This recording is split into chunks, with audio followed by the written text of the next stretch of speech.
3 months had passed since that first meeting on the Eternal Victory. 3 months of work, learning, and change. Yuna stood on the observation deck of her new flagship, because it was her flagship now. The command chair finally occupied by someone who wanted to be there, and watched her fleet move. It was beautiful. 1,347 ships, arranged in perfect formation. They flew together like birds, like dancers, like a single living creature with many parts. And in every ship, pale forms drifted through the corridors, tending to systems, monitoring engines, keeping everything running smooth. Day appeared beside her. She had learned to sense when he was approaching. The air grew slightly colder. The light seemed to shift. After 3 months, she found it comforting. "The fleet is ready, Captain," Day said. "All ships are at full operational capacity. The pale ones have adapted to their roles. We are prepared for whatever comes next." Yuna nodded. "And the training program?" "Proceeding well. The younger ones are learning to control their energy output. We have had no incidents with the human crew members." They paused. "They are less afraid of us now. Some have even become friends with their ghost partners." This was true. Over the past months, Yuna had brought in more humans, engineers, pilots, doctors, soldiers. Each ship now had a small human staff working alongside the pale ones. At first, there had been tension, fear, misunderstandings, but slowly, carefully, relationships had formed. Tay had become close to a young pale one named Sora. She was curious about machines, always asking questions about how things worked. Tay spent hours explaining engines and circuits to her, and in return, she taught him about energy patterns and dimensional physics. They made a strange pair, the quiet engineer and the glowing ghost. But they worked well together. Hana had formed a different kind of bond. She spent most of her time with Nari, a pale one who had once been something like an artist in the old dimension. Nari could not create physical art anymore, but she could shape light and shadow into patterns of incredible beauty. Hana would sit for hours watching Nari's light shows, recording them for humans who would never be able to see them in person. Even Minho had softened. He was teaching combat techniques to a group of pale ones who wanted to help protect the fleet. At first, he had laughed at the idea of Ghost learning to fight. But then he discovered that the pale ones could do things no physical soldier could. They could pass through walls. They could disable electronics with a touch. They could sense enemies from kilometers away. Now, Minho was creating an entirely new kind of warfare, one that combined human tactics with ghostly abilities. "We have come far," Yuna said. "But we still have problems." "The resources," they said. It was not a question. Yes, these ships need fuel. They need supplies. They need repairs that go beyond what the pale ones can provide. "We have money from my savings, but it won't last forever." Yuna turned to face the elder ghost. "We need work." Day's form flickered thoughtfully. "What kind of work?" "The kind that pays well and uses our strengths. We have the largest private fleet in this sector. We have ships that can fly themselves, crews that never sleep, and abilities that no one else has. There must be someone who needs what we can offer." As if in answer, the communication system lit up. Hannah's voice came through the speakers. "Captain, we're receiving a transmission. It's encoded with Earth Defense Authority markings." Yuna and Day exchanged a glance. The Earth Defense Authority was the military force that protected human colonies across the galaxy. They were powerful, well-funded, and usually did not contact private salvage operations. "Put it through," Yuna ordered. The holographic display activated. A face appeared, a woman with gray hair and sharp eyes, wearing the uniform of a high-ranking military officer. "Captain Yuna," the woman said. "I am Admiral Park of the Earth Defense Authority. I apologize for the unusual contact, but I have a proposal that I believe will interest you." Yuna straightened. I'm listening, Admiral. I will be direct. We have been monitoring your activities for the past 3 months. We know about your fleet. We know about the entities that crew your ships. Under normal circumstances, we would consider your operation a threat and act accordingly. But, Yuna prompted. But we also know what happened on Valari Station last month. Yuna remembered. A medical emergency had struck a remote station in Valari space. A disease was spreading fast, and the nearest hospital ship was days away. Yuna's fleet had been passing nearby. She had ordered the Eternal Victory to respond. The Pale Ones had proven invaluable. They could move through the station freely, unaffected by disease. They could monitor patients without rest, detecting changes in vital signs before any machine could. And when the hospital ship finally arrived, the outbreak was contained. Hundreds of lives were saved. You helped aliens who belonged to the same empire that abandoned your crew, Admiral Park continued. You asked for nothing in return.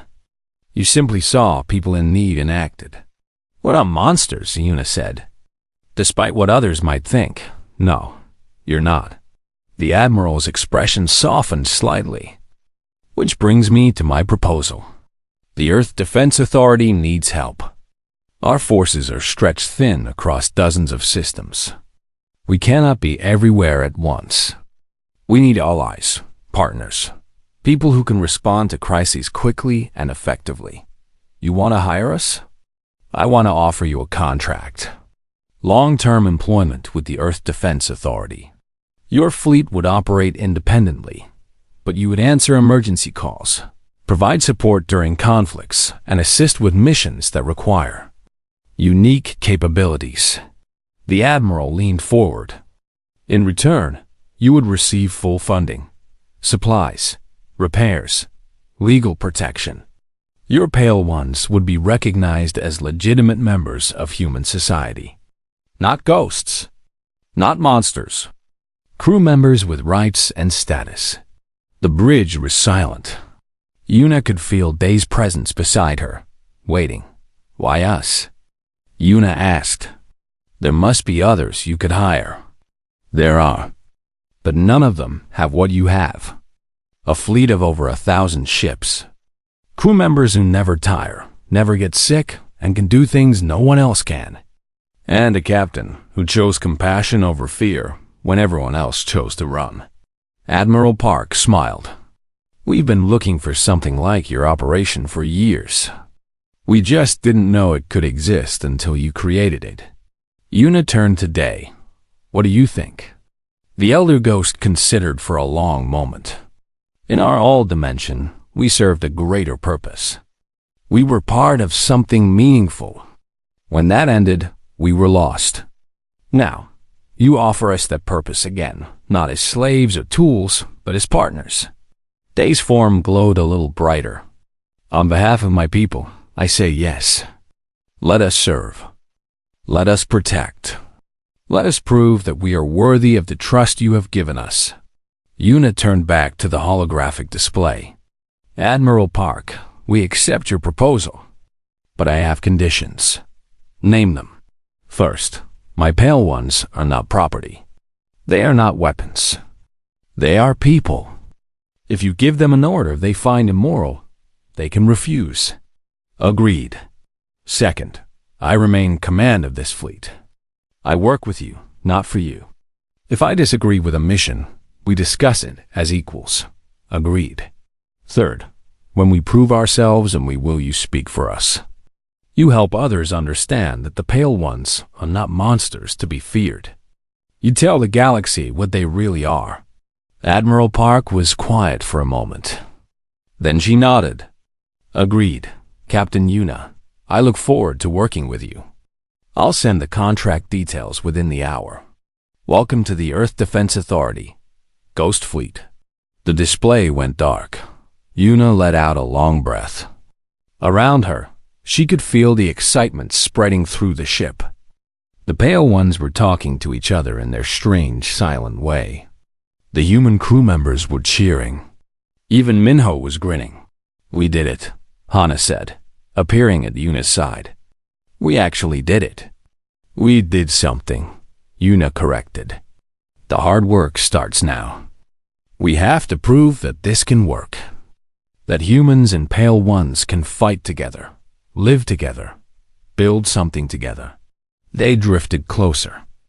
"We will not fail, Captain. We have waited too long for this chance." Yuna looked out at her fleet. 1,347 ships. Thousands of Pale Ones. Hundreds of human crew members. All of them looking to her for leadership. It was terrifying. It was wonderful. "All ships," Yuna said into the fleet-wide communication channel. "This is Captain Yuna. As of today, we are officially the Ghost Fleet of the Earth Defense Authority. We have a job. We have a purpose. And we have each other." She paused. "Let's show the galaxy what we can do." Across the fleet, lights flickered in celebration. The ghosts had found their home, and they were ready to defend it. The stars were cold and silent in this forgotten corner of space. No trade ships passed through here. No military patrols watched the empty darkness. This was the place where the Valari Empire had left their shame to rot. Captain Yuna stood at the viewing window of her small, salvage ship, the Morning Star. Her dark eyes moved slowly across the sight before her. 1,347 ships floated in the void. Battle cruisers, cargo haulers, scout vessels, medical frigates. An entire fleet, abandoned and drifting like dead leaves on a black ocean. "Captain," said Tay from behind her. He was her chief engineer, a quiet man with careful hands and a mind that could fix anything. "The scans are complete. Every ship still has power. Life support is working. Engines are cold, but functional." Yuna did not turn around. "And the crews?" "Gone. All of them?" "The Valari pulled everyone out 15 years ago." 15 years.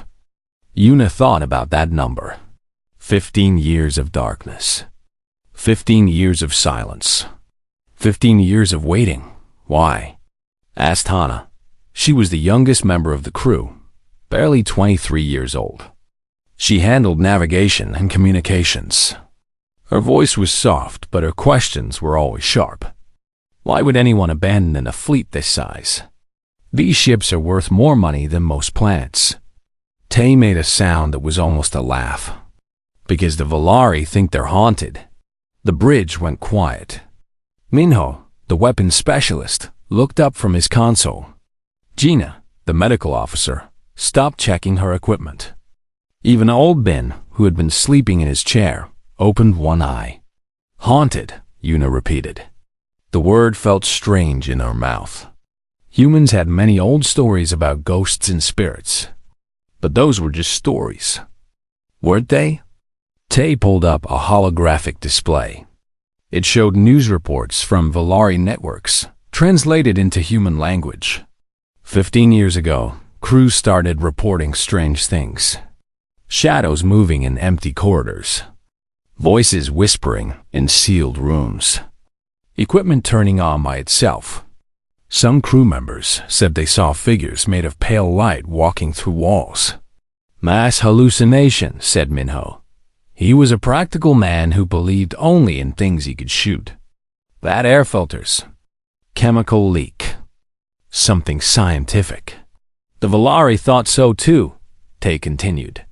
"They sent investigators, scientists, priests. Nothing helped. The reports kept coming. Then people started dying." Hannah's face went pale. "Dying how?" "Heart failure. Dozens of them. Healthy soldiers and workers. Their hearts just stopped. The Valari doctors found no cause. No poison, no disease. Just fear." Tay turned off the display. "So the Empire ordered a full evacuation. They pulled out every living person and left the fleet here. They marked this whole sector as forbidden space." Yuna finally turned to face her crew. She was not a tall woman, but something about the way she stood made her seem larger. She had led this crew for 12 years. They had salvaged wrecks from asteroid fields and war zones. They had walked through ships filled with radiation and corpses. They did not scare easily, but she could see the doubt in their eyes now. "I bought this fleet," she said calmly. The Volari were happy to sell. They wanted nothing to do with these ships. "I paid less for 1,347 vessels than I would pay for a used shuttle." "Captain," Gina said carefully, "perhaps there is a reason the price was so low." "There is always a reason. Usually, the reason is that other people are cowards." Yuna walked to the center of the bridge. "We are humans. Our ancestors lived in caves while predators hunted them. They sailed across oceans without knowing if land existed on the other side. They flew to the moon in ships made of metal and hope. We do not run from the dark. We light fires in it." Minho grinned. "Pretty words, Captain. But what if these ghosts are real?" Then we talked to them. The crew exchanged glances. This was why they followed Yuna. Not because she was fearless, everyone felt fear, but because she always walked forward anyway. "Tay," Yuna ordered, "prepare a boarding party. Hannah, bring us alongside the flagship. I want to see this haunted ship for myself." The flagship was called the Eternal Victory. It was a massive vessel, nearly 2 kilometers long. Its hull was dark gray, marked with the golden symbols of the Volari Empire. As the morning star approached, Yuna could see how well-preserved everything was. No meteor damage. No signs of battle. The ship looked like it was simply waiting. The boarding party was small. Yuna took Tay, Minho, and Hana. Gina stayed behind to monitor their vital signs. Ben remained on the Morning Star, ready to pull them out if something went wrong. The airlock opened with a soft hiss. The air inside the Eternal Victory was cold but clean. The lights were dim, running on emergency power.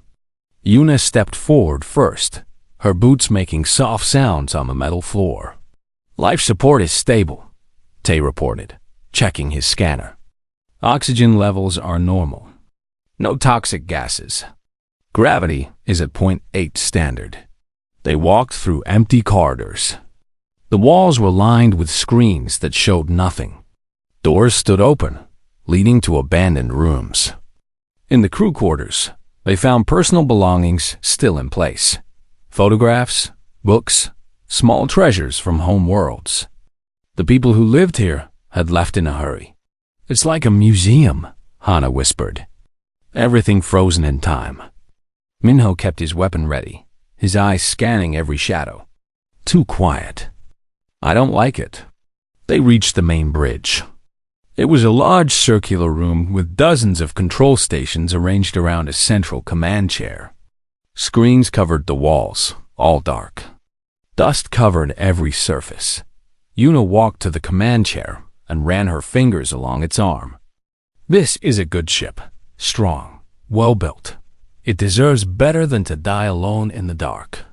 That was when the lights flickered. Everyone froze. Minho raised his weapon. Tay grabbed his scanner. Hannah moved closer to Yuna. The lights flickered again. Then, slowly, the screens on the walls began to glow. Not with normal displays, with a pale, cold light that seemed to come from somewhere else. Somewhere deeper down, and in that light, shapes began to form. They were humanoid, but not solid. Their bodies were made of something that looked like moonlight mixed with mist. They had faces or something like faces with dark spaces where eyes should be. They moved without walking, drifting through the air like smoke. There were dozens of them. They filled the bridge, surrounding the boarding party. They made no sound. Minho aimed his weapon at the nearest figure. "Stay back." The figure did not react. It simply watched. Yuna's heart was beating fast. She could feel the cold coming from these beings. It was not the cold of space. It was something older, deeper. But she forced herself to breathe slowly. She forced herself to think. These beings had been here for 15 years. They had killed Valari crew members. They were terrifying beyond anything she had imagined, but they had not attacked. Not yet. Yuna stepped forward. She raised her hand, not as a weapon, but as a greeting. "Hello," she said. Her voice was steady. "My name is Yuna. I am human. We are not here to hurt you. We just want to talk." The pale figures drifted closer. The cold grew stronger. Darkness pressed at the edges of Yuna's vision. And then, for the first time in 15 years, the ghost spoke. 6 months after the Battle of Colony 7, the galaxy was different. Yuna stood on the observation deck of the Eternal Victory, watching a sight she never thought she would see. Ships from a dozen different species were gathered in formation Valari, human, and others she was still learning the names of. They flew together in peace, a diplomatic fleet representing the new alliance that had formed in the wake of the Ghost Fleet's victory. Day drifted beside her, as always. His form had changed over the months. He seemed more solid now, more present. The loneliness that had once made him seem thin and fragile had faded. He stood tall, or floated tall, with the confidence of someone who had found his place. "Busy day," Yuna said. "Every day has been busy since Colony 7. There was humor in Day's voice, something that had surprised Yuna when she first heard it. Ghosts could laugh, apparently. They could joke. They could find joy, once they remembered how. The galaxy cannot seem to stop talking about us. It was true. The battle had been recorded from dozens of angles. Videos had spread across every network, every planet, every station. People had watched in amazement as pale spirits passed through solid metal. As ghost ships moved faster than physics should allow. As a fleet that should have been destroyed instead changed the course of a war. But more than the battle itself. People talked about what came after.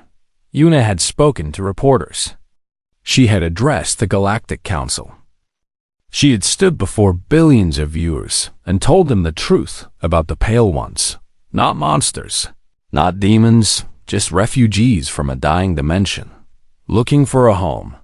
She had shown them videos of Pale Ones teaching human children about the stars. She had shared recordings of ghost doctors saving alien patients. She had presented evidence after evidence that these beings, so feared and hated, were capable of kindness and sacrifice and love. It had not been easy. Many people refused to believe. The Valari Empire officially denied everything, calling the Ghost Fleet a human weapon disguised as supernatural creatures. Religious groups on dozens of worlds declared the Pale Ones evil spirits that needed to be destroyed. Protests erupted. Death threats arrived, but slowly, opinion began to shift. Admiral Park had kept her promise. She spoke for the Ghost Fleet at every opportunity, using her authority and reputation to lend credibility to Yuna's claims. Other military leaders followed.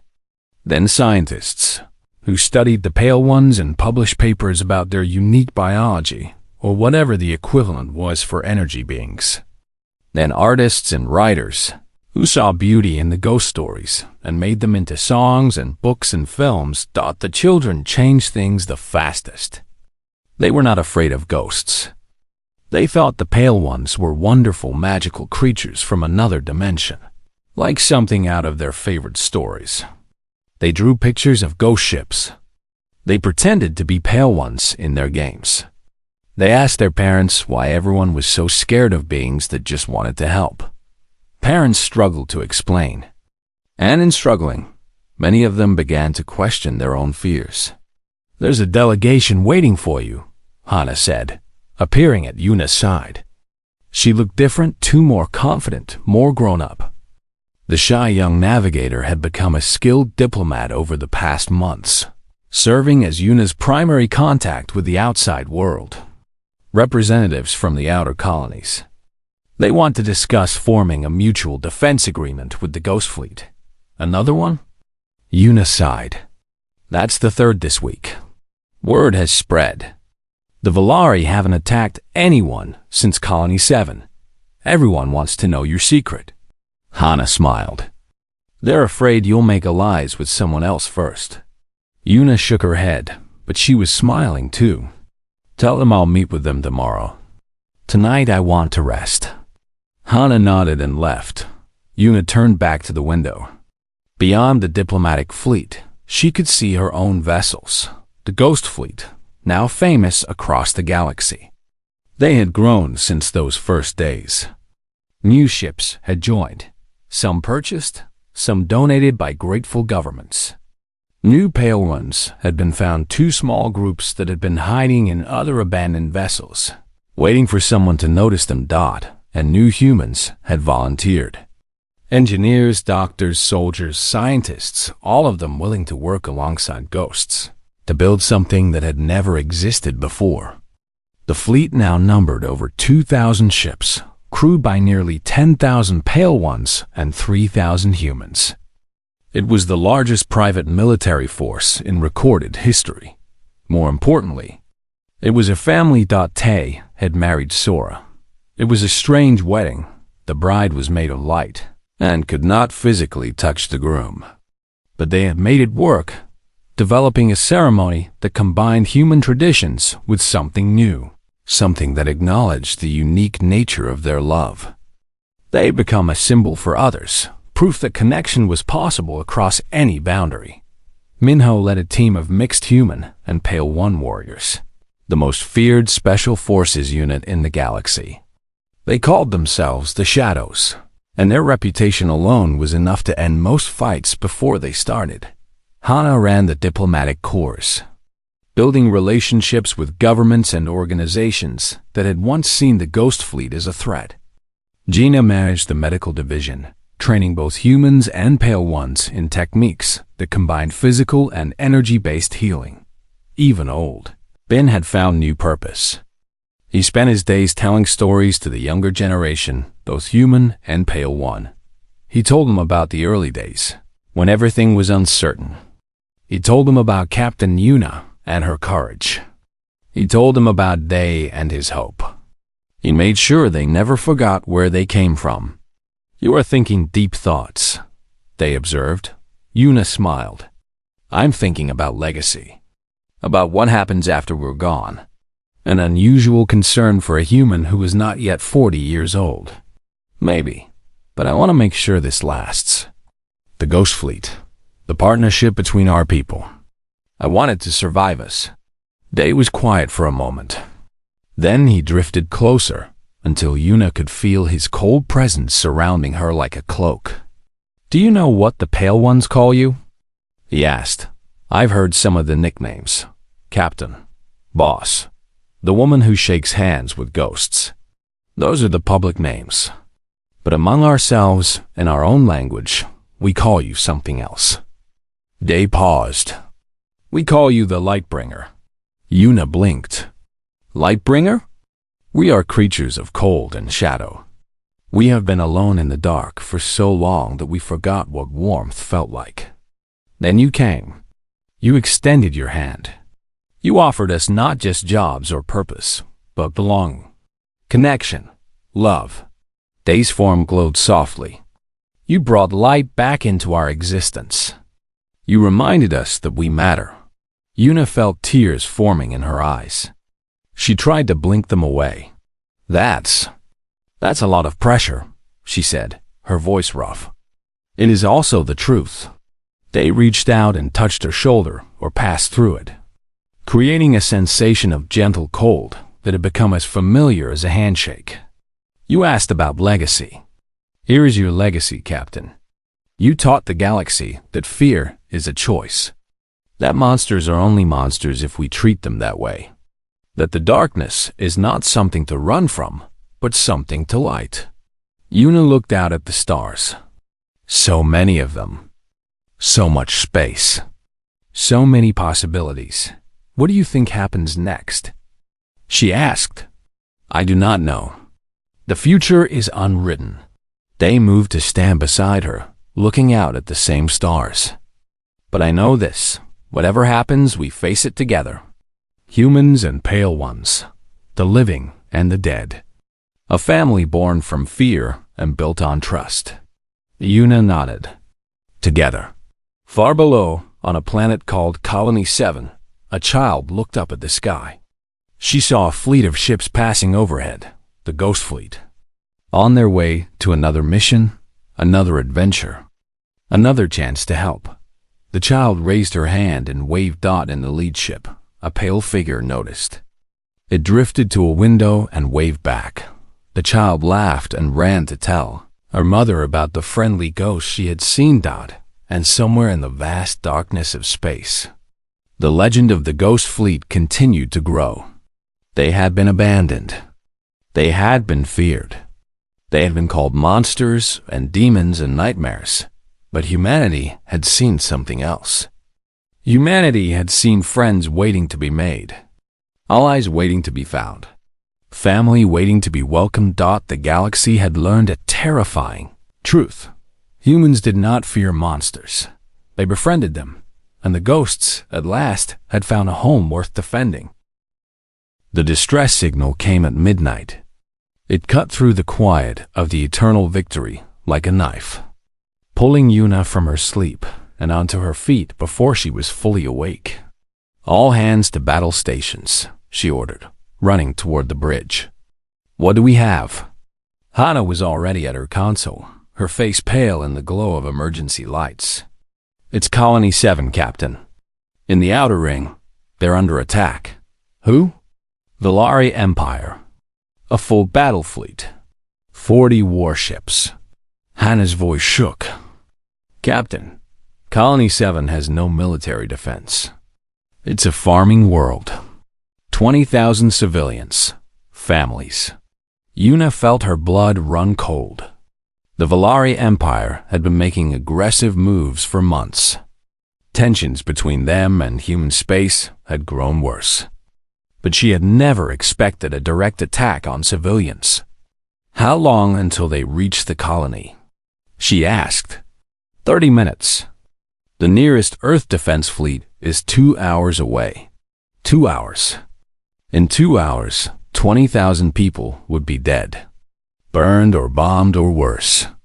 30 minutes was not enough time for anyone to help them. Anyone except the Ghost Fleet. They materialized beside Yuna. His form was darker than usual, more solid. When he spoke, his voice carried an edge she had never heard before. We can be there in 20 minutes. Are you sure? The Pale Ones have been studying jump technology. We believe we can push the ships faster than their original design allows. It is dangerous. It may damage some vessels. They paused. But it will get us there in time. Yuna looked at her ghost partner. She had learned to read his expressions over the past months, the subtle shifts in light and shadow that showed his emotions. Right now, she saw anger. The Valari had abandoned the Pale Ones, had left them to rot in the darkness for 15 years. Now, those same people were about to slaughter innocent humans. Do it, Yuna ordered. All ships, prepare for emergency jump. We're going to Colony 7. The fleet moved as one. Engines roared to life.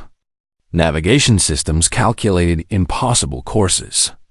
And the Pale Ones, working together in ways that no physical crew could match, pushed the ships beyond their limits. The jump was violent.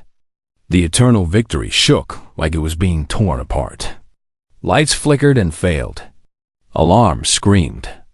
Yuna gripped her command chair and held on, trusting her crew to get them through. Then, suddenly, silence. Stars appeared in the viewport. Different stars. The stars of Colony 7. Report, Yuna ordered. All ships accounted for, Tay said. His voice was strained. The jump had not been easy for anyone. Minor damage to 17 vessels. Nothing critical. The fleet is ready for combat. The Valari? 10 minutes out. They don't see us yet. Yuna stood. Good. Let's keep it that way. Day, what can your people do? The elder ghost drifted to the tactical display. His form merged with the holographic image, spreading across it like a living map. The Valari ships use standard electromagnetic systems for weapons and shields. Our kind can interact with such systems, disrupt them, disable them. He paused. But we would need to board their vessels directly. You want to send Pale Ones onto enemy ships? Yes. While the Valari are focused on your fleet, our spirits will pass through their hulls. We will shut down their weapons from within, turn their own ships against them. Day's voice was hard. They called us haunted. Let them learn what that truly means. Yuna felt a smile cross her face. It was not a kind smile. Good. All Ghost Fleet vessels, prepare for engagement. We're going to show these people what happens when you attack our family. The battle began. The Valari fleet was arrogant. They had expected no resistance, just a helpless colony waiting to be crushed. When 1,300 ships dropped out of darkness in front of them, they hesitated. Just for a moment. That moment was enough. Yuna's human-crewed vessels opened fire. Missiles and energy beams lanced across the void. The Valari shields held. They were military ships, well defended. But they were also distracted. They did not notice the pale forms slipping through their hulls. SOR A was one of the first to board. She passed through the metal walls of a Valari cruiser like smoke through a screen. Inside, she found herself in an engine room. Valari soldiers rushed past, heading to battle stations. They did not see her. They could not see her. She drifted to the main power conduit and reached inside. The energy felt familiar, not so different from her own nature. She understood it instantly. And with a gentle push, she disrupted the flow. The lights on the Valari cruiser went dark. Across the enemy fleet, similar scenes played out. Pale Ones entered weapon systems and made them misfire. They touched navigation computers and erased targeting data. They whispered in the ears of frightened soldiers, voices from nowhere, making them panic. On the Eternal Victory, Yuna watched her tactical display with satisfaction. The Valari flagship is reporting multiple system failures. Their formation is breaking apart. 3 enemy vessels are trying to retreat, Hana added.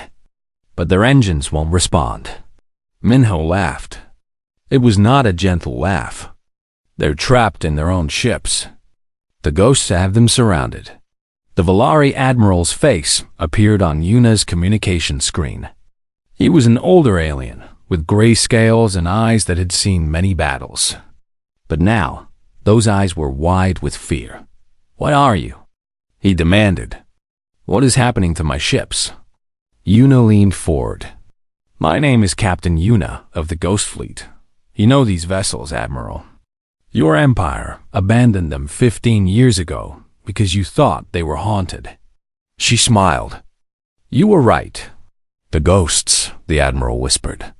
His face went pale, paler than usual for a Valari. But they're just stories, legends. They can't be. They are very real. And they are very angry at your empire for leaving them to die in the dark.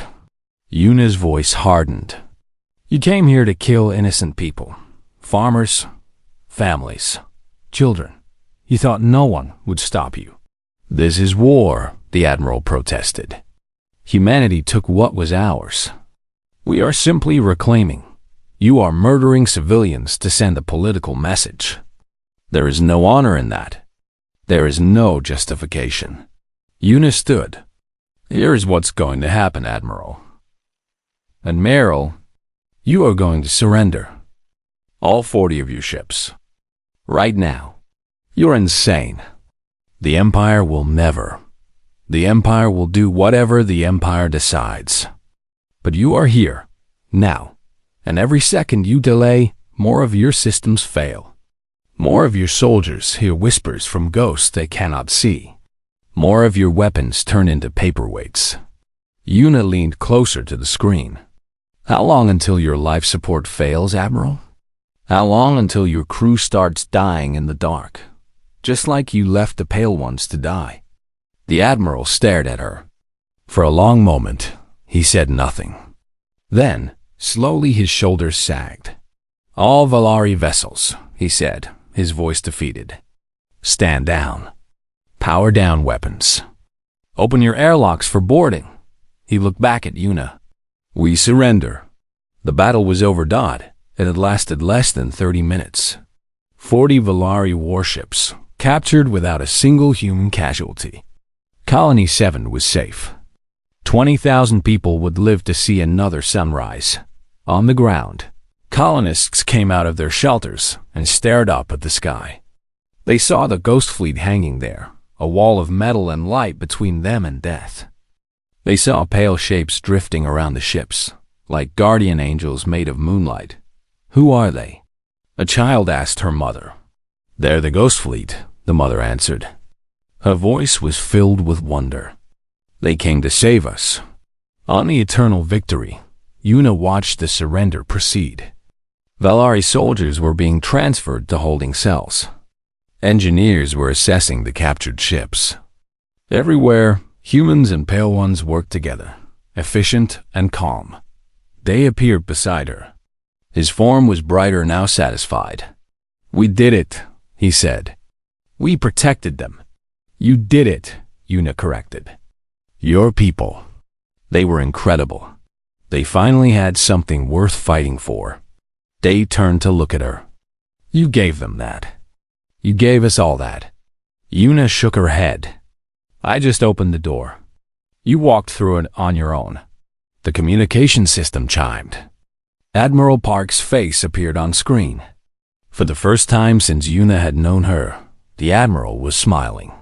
"Captain Yuna," she said, "I've received reports from Colony 7, and from the captured Valari fleet, and from about 100 other sources who just watched the entire battle."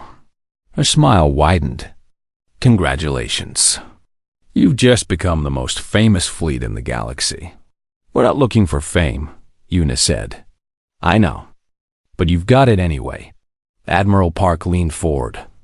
"More importantly, you've proven something. You've shown the galaxy that the Ghost Fleet is real. That it works. That humans and Pale Ones can fight together and win." Her eyes were serious now. "This is going to change everything, Captain. Be ready." The screen went dark. Yuna looked out at her fleet. At the captured Valari ships. At the colony below, safe and unharmed. Everything was about to change. She was ready. The voice was not a voice. It did not come from mouths or throats. It came from everywhere at once, from the walls, from the floor, from the cold air itself. It was like hearing someone speak inside a dream. "You are not afraid?" The words were slow, careful, as if the speaker had forgotten how to use language. As if they were remembering something from a very long time ago. Yuna kept her hand raised. Behind her, she could hear Minho breathing hard. She could feel Hana trembling. But she did not look away from the pale figures before her. "I am afraid," Yuna said honestly. "But fear does not control me. I control myself." The figures drifted closer. One of them, taller than the others, with a shape that seemed almost noble, moved to the front. When it spoke, its voice was clearer than before, stronger. The others ran. They always ran. They screamed and cried and fled into their metal boxes. They left us here, alone, in the dark. "The Valari," Yuna said. "They were afraid of you. We did not want to hurt them." The tall figure's form flickered, like a candle in the wind. "We only wanted them to see us, to know we were here." But they could not understand. Their minds were weak, fragile. When we reached out to them, their hearts stopped.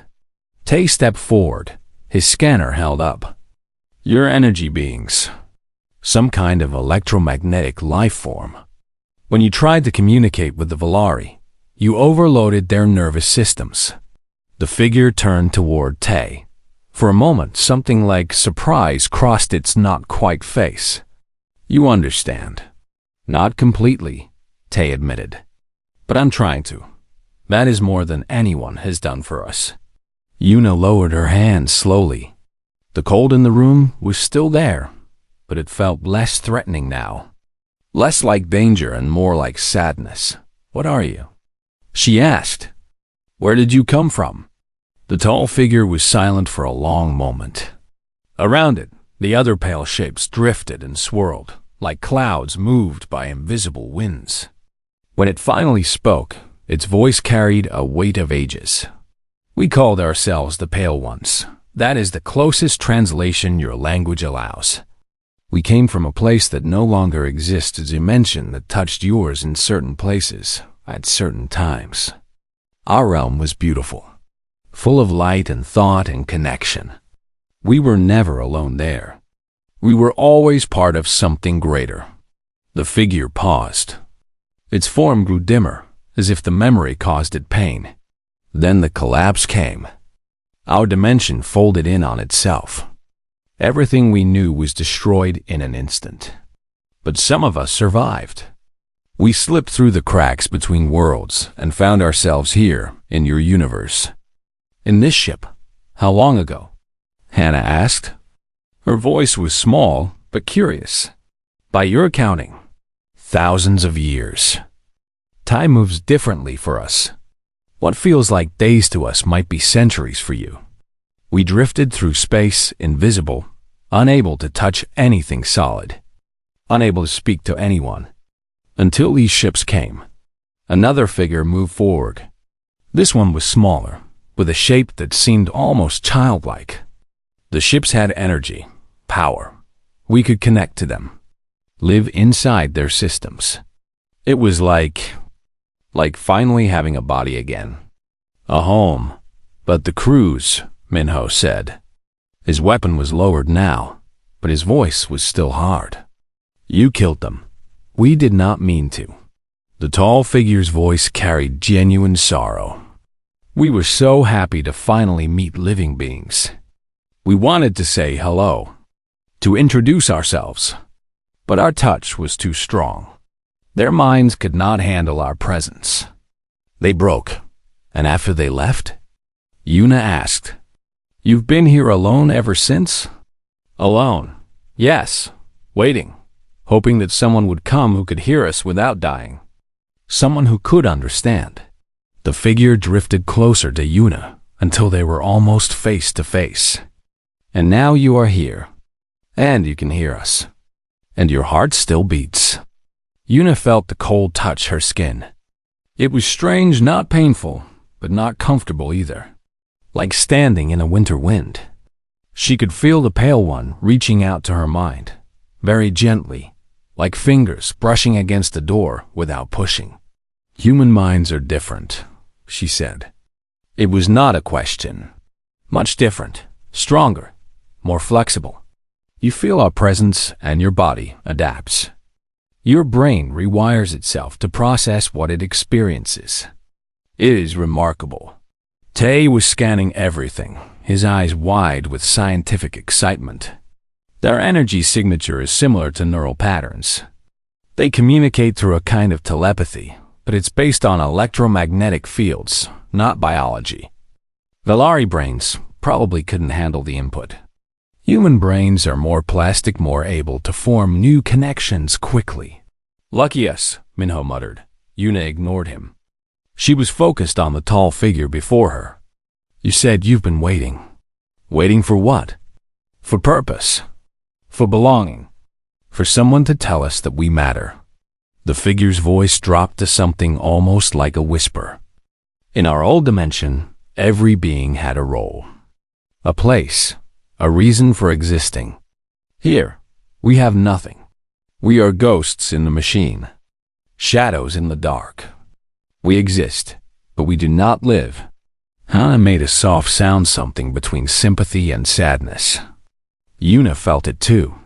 These beings, whatever they were, had suffered. They had lost their entire world. They had spent thousands of years alone, unable to connect with anyone. Until now. Yuna made a decision.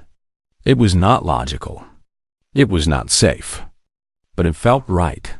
What if I gave you purpose? she said. The pale figures went still. Every single one of them turned toward Una. The cold in the room deepened. What do you mean? The tall figure asked. I bought this fleet. These ships belong to me now. I came here to salvage them, to strip them for parts and sell what I could. But I've changed my mind.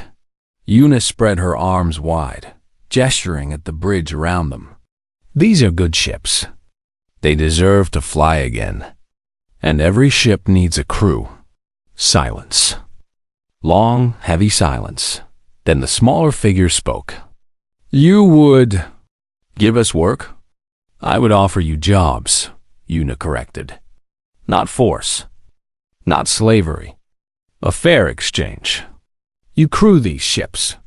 You maintain them. You help us fly them. In return, you get homes, purpose, a reason to exist. She paused. And you won't be alone anymore. The tall figure drifted backward, as if shocked. Around it, the other pale ones began to move more quickly, their forms flickering with what might have been emotion. No one has ever. The figure stopped. Started again. In all our years in this universe, no one has ever offered us anything. They only ran. They only feared. I'm not offering you nothing, Una said firmly. I'm offering you partnership. But it has to work both ways. You have to promise me something too. Name it. No more killing. I know you didn't mean to hurt the Volari, but things are different now. You know that human minds can handle your presence. You have to be careful with other species. You have to learn control. The tall figure was quiet for a long moment. Then, slowly, it drifted down until it was level with Una's eyes. I am called Day. In our old dimension, I was what you might call an elder.